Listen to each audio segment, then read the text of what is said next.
بسم الله الرحمن الرحيم. يا أيها المدثر قم فأنذر وربك فكبر وثيابك فطهر والرجز فاهجر ولا تمنن تستكثر ولربك فاصبر فإذا نقر في الناقور فذلك يومئذ يوم عسير على الكافرين غير يسير. ذرني ومن خلقت وحيدا وجعلت له مالا ممدودا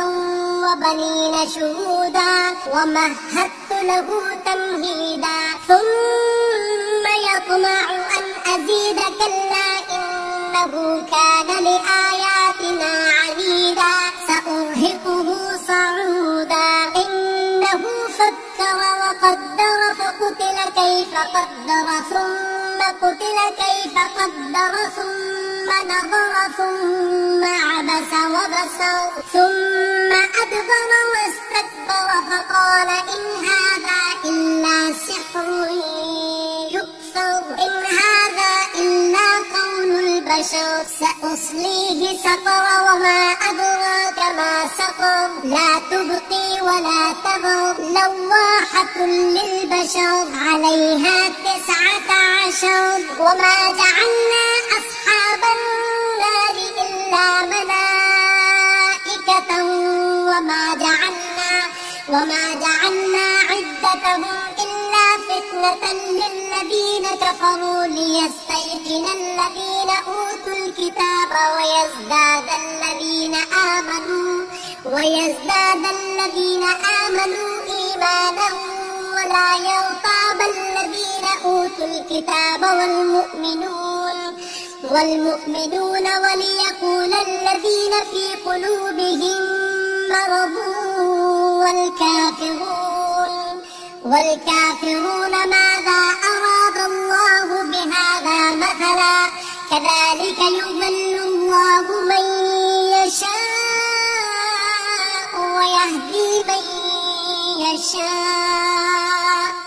وما يعلم جنود ربك إلا هو وما هي إلا ذكرى للبشر كلا والقمر والليل إذ أدبر والصبح إذا أسفر إنها لإحدى الكبر نذيرا للبشر لمن شاء منكم أن يتقدم أو يتأخر كل نفس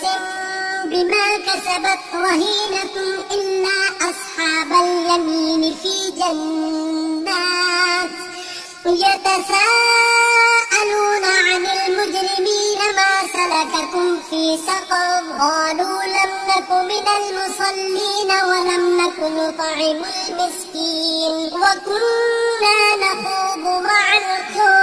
الخائضين وكنا نكذب بيوم الدين حتى أتانا اليقين فما تنفعهم شفاعة الشافعين فما لهم عن التذكرة معرضين كأنهم حمر مستنفرة فرت من قسورة بل يريد كل امرئ